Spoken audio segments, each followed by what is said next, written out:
ఓం నమః శివాయ. ఓం నమో నారాయణాయ. కర్మ నివారణ నరదృష్టి నివారణ కాళభైరవాయ నమో నమః. శ్రీ లక్ష్మీ నవనారసింహస్వామినే నమో నమః. హరి ఓం. మా ఛానల్కి స్వాగతం.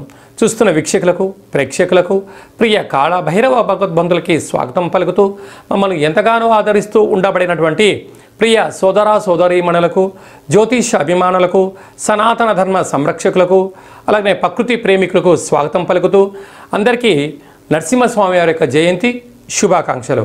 నరసింహస్వామి వారి యొక్క ఆశీస్సులు అందరిపైన దయ, కరుణ, కటాక్ష, వీక్షణ, క్షమ అందరికీ చల్లగా ప్రసాదించాలని కోరుకుందాం.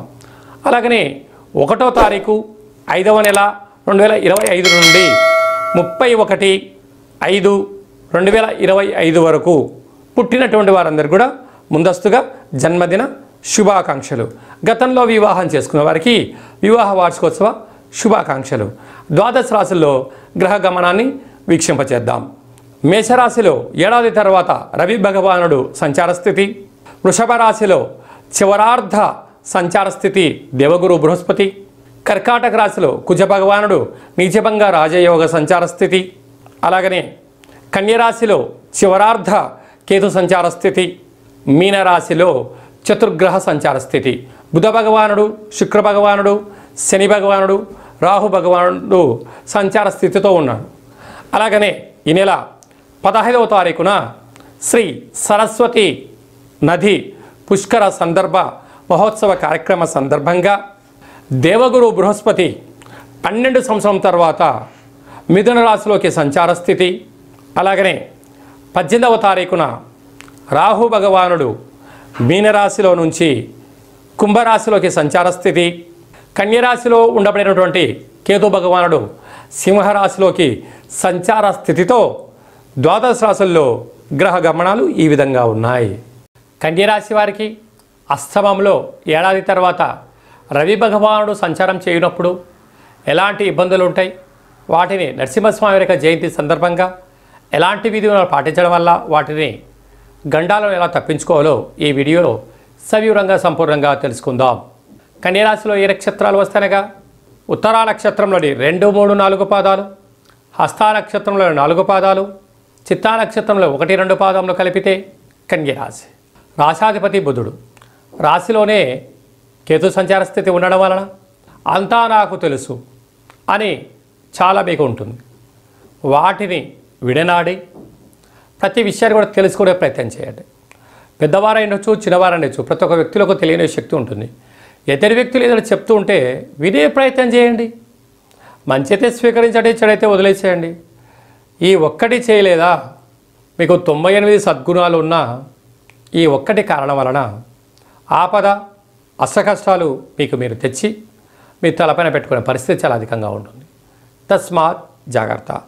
అలాగా సప్తమ స్థానంలో చతుర్గ్రహ సంచార స్థితి. ప్రేమికులు, భార్యాభర్తలు నూతన కార్యక్రమాలు కొంతకాలం వాయిదా వేసుకోవడం ఉత్తమోత్తమం. అష్టమంలో రవి సంచార స్థితి ఉండడం వల్ల దూర, వాయు, జల ప్రయాణాలు చేసేటప్పుడు ఎన్నో జాగ్రత్తలు అవసరం. అప్పులు ఇవ్వద్దు, అప్పులు తెచ్చుకోవద్దు. ప్రభుత్వ అధికారులతో, ఇంట్లో వాళ్ళతో, సహమిత్రులతో గొడవలకు ఇది సరైన సమయం కాదు. వీలైనంత వరకు సర్దుకపోయే ప్రయత్నం చేయండి. అనారోగ్యానికి దూరంగా ఉండండి. వేలకు నిద్ర, వేలకు తిండి, వేలకు సంపూర్ణమైనటువంటి ప్రశాంతతను సంపాదించగలిగినట్లయితే ఇదే కోటి వరాల మూట. లేకపోతే మోకాల నొప్పులు, అరికాళ్ళలో పంచాయతీలు, దీర్ఘకాలికమైన వ్యాధులు వచ్చే పరిస్థితి ఉంటుంది. ఇలాంటి కాల సమయంలో నరసింహస్వామి వారికి ఆకుపచ్చ కలిగినటువంటి వస్త్రాలను దానం చేయడం, అంటే కళ్యాణంలో ఏర్పాటు చేయడం. అలాగా మనం కింద చెప్పుకోబోయే విధంగా ఆ పాలల్లో నవధాన్యాలను వేసి వాటిని బ్రాహ్మణుడికి దానం ఇవ్వడం కానీ, గోమాతకు ఏర్పాటు చేయడం వలన రవి యొక్క దోషం తొలగి, అనారోగ్యాలు తొలగి, దీర్ఘకాలిక వ్యాధులు తగ్గిపోతాయని చెప్పి గమనించాలి. ఆహార ఉత్పత్తులు, క్యాటరింగ్ బిజినెస్, నీటి వ్యాపారస్తులు, స్వయం వృత్తులు, రియల్ ఎస్టేట్ రంగంలో ఉండబడిన వారు, అలాగనే ప్రతి కార్యక్రమంలో విజయం కన్యరాశి వారి సొంతం అవ్వాలంటే ఈ చిన్న విధాన్ని పాటించి తీరాలి. 1వ తారీఖు 5వ నెల 15వ తారీఖు లోపల ఎలాంటి మనము విజయాలు సాధించాలో ఈ వీడియోలో సవివరంగా సంపూర్ణంగా చెందుకున్నాం. శాస్త్రంలో మనకు ఏమని చెప్పారయ్యా అంటే ఆమా కావయ్య అన్నారు. వైశాఖ మాసం అనగానే పండగలు, పర్వదినాలు, యజ్ఞాలు, యాగాలు, గృహప్రవేశాలు, దేవతా కళ్యాణ మహోత్సవ కార్యక్రమాలు, దేవతల యొక్క జయంతిని చాలా మనం అద్భుతంగా చేసుకుంటూ ఉంటాం. అలాగనే మనకు వైశాఖ మాసలో శుద్ధ పూర్ణిమకు ఒకరోజు ముందుగా శ్రీ నరసింహస్వామి వారి యొక్క జయంతి కనుక మనమందరము కూడా నరసింహస్వామి వారిని తులసిమాలలతో స్వామివారిని అలంకరించుకుందాం, స్వామివారికి ఆశీస్సులు పొందుదాం, స్వామివారి యొక్క జయంతి మహోత్సవ కార్యక్రమంలో పాల్గొందాం. అలాగనే మనకు లక్ష్మీదేవి యొక్క కృపకటాక్షం ఉంటేనే భూమండలం మీద మనిషి యొక్క జీవన గమనం ఉంటుంది. అంటే భక్తి అనేటువంటిది ఎప్పుడైతే మనము తత్వంలో ఉంటామో, ఆధ్యాత్మిక కార్యక్రమంలో ఉంటామో, భక్తి సేవలో ఉండబడిన వారందరికీ కూడా భగవంతుడు గొడుగు పడుతూ ఉంటాడు. అరాచకంలో ఉండబడిన వ్యక్తులకు పిడుగును వేస్తూ ఉంటాడు. కనుక మనకు అందరికీ కూడా స్వామివారికి ఆశీస్సులు నిండు పుష్కలంగా ఉండగలగాలి అన్నట్లయితే అంటే మనకు శుద్ధ పంచమి నుండి బహుళ ఏకాదశి వరకు అంటే బహుళ పంచమి వరకు చంద్రుడు బాగా కనపడుతూ ఉంటాడు. కొందరికి పరిస్థితి అనుకూలంగా లేని వారందరికీ కూడా ఓ చిన్న వెసులుబాటు కార్యక్రమం ఏమిటయ్యనగా రాత్రిపూట చీకటి పడ్డాక చంద్రభగవానుడు వచ్చిన తర్వాత ఒక వెడలపాటి పాత్రలో 1 గ్లాసు పచ్చిపాలు, ఆవు పాలు కానీ ఏ పాలైనా కూడా ఆవు పాలు అయితే మరి శ్రేయోదాయకం. 1 గ్లాసు పచ్చిపాలు, తెల్ల నువ్వులు, అటుకులు, నెయ్యి, చక్కెర, వీలైతే ముత్యము వేసి చంద్రభగవాను ఆ పాలల్లో దర్శించి 8 సార్లు కానీ 27 సార్లు కానీ ఓం శ్రీ మహాలక్ష్మీదేవ్యై నమః, ఓం శ్రీ నరసింహస్వామినే నమో నమః అనే మంత్రాన్ని స్మరించి మన మనసులో ఏదైతే కోరిక ఉందో కోరుకొని ఆ పాలను తీర్థంగా స్వీకరించగలిగితే, ఎందుకనగా దేవతలు, రాక్షసులు క్షీరసాగర మదనం చేసిన తర్వాత అందులో లక్ష్మీదేవి, చంద్రభగవానుడు, ఐరావతము, కల్పతరువు, అమృతం వచ్చిందని మనకు వేదాలు చెప్తూ ఉన్నాయి. అలాంటి అమృతాన్ని ఏర్పాటు చేసుకొని చంద్రభగవాన్ని దర్శించి అలా తీర్థం తీసుకోవడం వలన సంవత్సరాంతము మనకు అద్భుతమైనటువంటి లక్ష్మీ కటాక్షము, మనశ్శాంతి, ఆయువృద్ధి కలుగుతుందని చెప్పి కూడా గమనించాలి. అదే కాకుండా ఇంకనూ మనము అద్భుతమైనటువంటి విజయం సాధించగలగాలి అన్నట్లయితే ఈ యొక్క పాత్ర కంచు పాత్ర అంటారు. కంచు మోగినట్టు కనకంబు మోగదు గధరా సుమతి అని చెప్తూ ఉంటారు. అలాగా ఇలా మనం శబ్దం చేయగానే ఓంకార శబ్దం రావడం ప్రారంభించడం.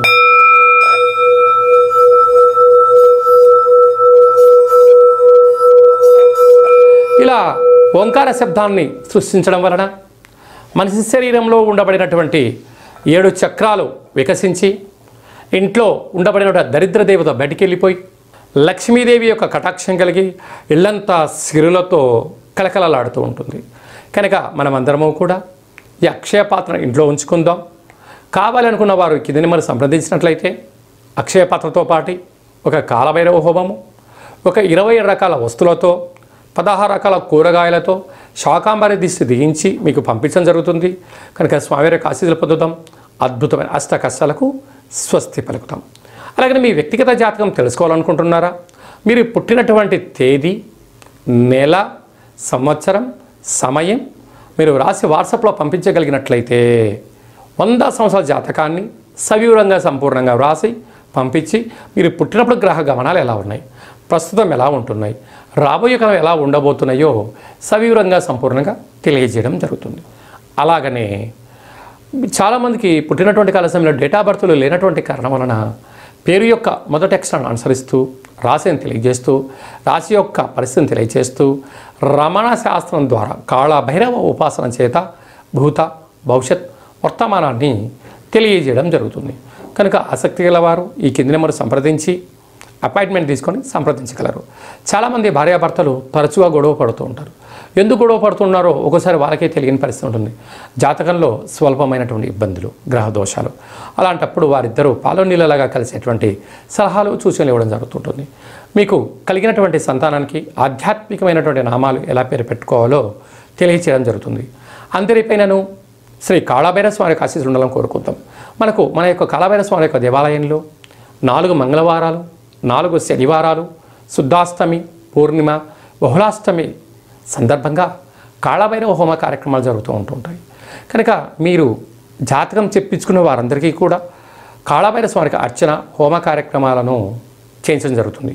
కనుక మనందరం కూడా స్వామిని స్మరిద్దాం, ధ్యానిద్దాం, అష్ట కష్టాలకు స్వస్తి పలుకుతాం, అష్టైశ్వర్యకి స్వాగతం పలుకుతాం. అందరికీ శుభం, జయం, లాభం కలగాలని కోరుకుంటూ ఆశీర్వచనం. ఓం శతమానం భవతి శతాయు పురుష సతేంద్రియ ఆయుష్యేవేంద్రియే ప్రతిష్టతి. ధనం ధాన్యం బహుపుత్రలాభం శత సంవత్సరం దీర్ఘమాయు.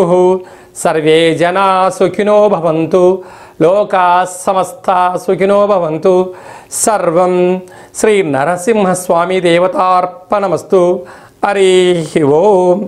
ఈ వీడియో మీకు నచ్చినట్టయితే లైక్ చేయండి, షేర్ చేయండి, మా ఛానల్ని సబ్స్క్రైబ్ చేసుకోండి. ఆధ్యాత్మిక భక్తి సమాచారాన్ని భగవద్బంధువులకు, మిత్రులకు చేరవేయండి. శ్రీ నరసింహస్వామి ఆశీస్సులు పొందండి.